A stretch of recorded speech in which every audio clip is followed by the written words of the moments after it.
नमस्कार, स्वागत आप सभी का ग्लोबल अड्डा देख रहे हैं और आपके साथ मैं हूं पुनीत मिश्रा।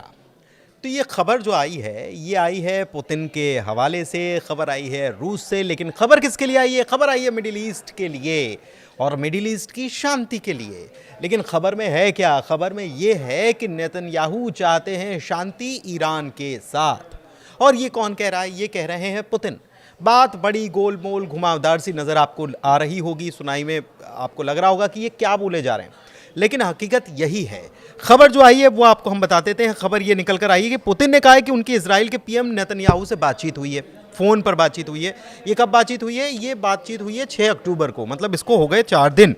और उन्होंने कहा है कि नेतन्याहू ने उनसे कहा है कि वो ईरान को मैसेज दें। कौन? पुतिन ईरान को मैसेज दें कि अब इजराइल ईरान के साथ सैन्य संघर्ष नहीं चाहता है।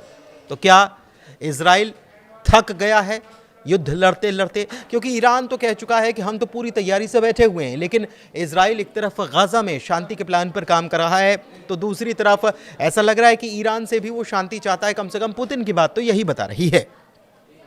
पुतिन ने यह भी कहा है कि नेतन्याहू चाहते हैं कि मुद्दों का समाधान खोजा जाए और बजाय कि हम आपस में लड़ाई लड़ें, यानी कि सैन्य आपस में झगड़ा हो या इधर से मिसाइलें चले उधर से ड्रोन चले, ऐसा ना हो।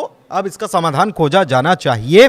और ऐसे में लग रहा है कि मिडिल ईस्ट में डी एस्केलेशन की कोशिशें जो हैं वो रंग लाती हुई नज़र आ रही हैं।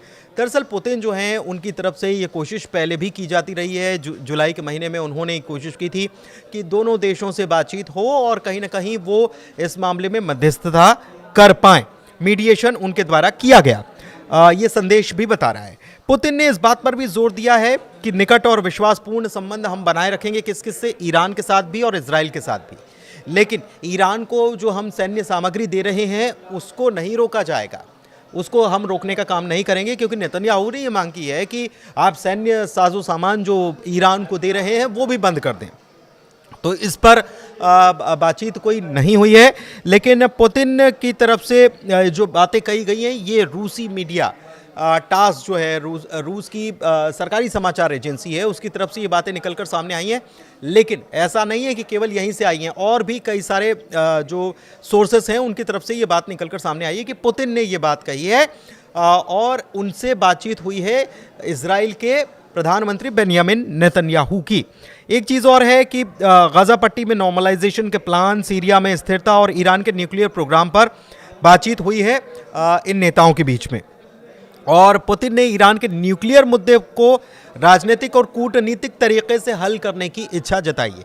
एक बात ये भी पता चली है कि जब इजराइल की तरफ से हमले बोले जा रहे थे, अमेरिका की तरफ से हमले बोले जा रहे थे, तो बू शहर में जो प्लांट है, ईरान के बू शहर में न्यूक्लियर प्लांट, जिसको रूस ने डेवलप किया है और अभी फिर से वहाँ पर और न्यूक्लियर प्लांट लगाने की तैयारी चल रही है और रूस के साथ डील भी हुई है, तो उस न्यूक्लियर प्लांट को अटैक ना किया जाए। वहाँ पर जो रूसी नागरिक हैं उनकी सुरक्षा सुनिश्चित करने के लिए कहा गया था और इसको दूर भी रखा गया। ये भी आपको पता है कि जब हमले हुए तो बूशहर के प्लान को टारगेट नहीं किया गया। तो ये पुतिन ने इसे नाम दिया है कि संघर्ष से बचाव की ये कोशिश है। संघर्ष नहीं चाहता है, इजराइल भी नहीं चाहता है, और ईरान को भी ये मैसेज पहुंचाने की कोशिश है कि मिडिल ईस्ट में कोई बड़ा युद्ध ना फैले, और वो कोशिश करने के लिए तैयार है। अगर दोनों मुल्क राजी होते हैं तो इसके लिए वो बातचीत करने के लिए आगे तैयार हैं। अब मामला ये है कि सितंबर के महीने में IAEA के साथ डील जो है या सहयोग जो है उसको बहाल करने पर ईरान सहमत तो हो गया था, ईरान मान तो गया था, लेकिन इसके बाद सैंक्शंस लग गए। आते आते सितंबर के आखिर में आते आते सैंक्शंस लग गए। तो अब मामला थोड़ा सा बेपटरी होता हुआ नजर आ रहा है। तो IAEA को सहयोग ईरान की तरफ से दिया जाएगा, नहीं दिया जाएगा, ये थोड़ा सा इसके ऊपर संशय बना हुआ है। लेकिन अगर ईरान राजी हो जाता है इस मामले में, जो इजराइल की तरफ से रूस के जरिए मैसेज पहुंचाया गया, अगर ईरान राजी हो जाता है तो हम ये मान सकते हैं कि मिडिल ईस्ट में अब शांति जो है फिर से वापस लौटती हुई हमको नजर आएगी। लेकिन सबसे बड़ी बात यह है कि इस मामले के सामने आने के बाद, क्योंकि ये 2 दिन से ये खबर चल रही है, और इस मामले के सामने आने के बाद ना तो इजराइल की तरफ से कोई ऑफिशियली इसके ऊपर कोई बयान जारी किया गया है और ना ही ईरान की तरफ से इस पर ऑफिशियली कुछ कहा गया है। तो ये बातें जो हैं अभी ऐसी की ऐसी जो रूस की तरफ से कही गई हैं वैसी की वैसी नज़र आ रही हैं। लेकिन अहम यह है कि ईरान ने IAEA सहयोग पर फिर से सोचने की चेतावनी दे डाली है। क्योंकि उसके ऊपर सैंक्शंस लगे हैं। तो उसने ये कहा है कि हम आईएईए को हेल्प करें, सपोर्ट करें, ना करें, इसको लेकर ईरान जो है फिर से विचार करेगा। और अगर ऐसा होता है तो क्या वो एनपीटी से बाहर निकलेगा, ये भी एक बड़ा सवाल है। हालांकि रूस की तरफ से कहा गया है कि जो भी ईरान के परमाणु कार्यक्रम हैं वो शांति के लिए किए जा रहे हैं, ऊर्जा के लिए किए जा रहे हैं, जो जहां पर हमारा इन्वेस्टमेंट है, और इसको शांति से, कूटनीतिक तरीके से, राजनीतिक तरीके से हल किया जाना चाहिए, और संघर्ष इसका कोई भी निदान नहीं निकालने वाला है। तो फिलहाल ये बड़ी खबर थी। ये बड़ी खबर की जानकारी आपको हमने ग्लोबल अड्डा के जरिए दी है। ग्लोबल अड्डा की खबरें आपको कैसी लगती हैं कमेंट के जरिए हमको बता सकते हैं। फिलहाल इस वीडियो में इतना ही। बहुत धन्यवाद।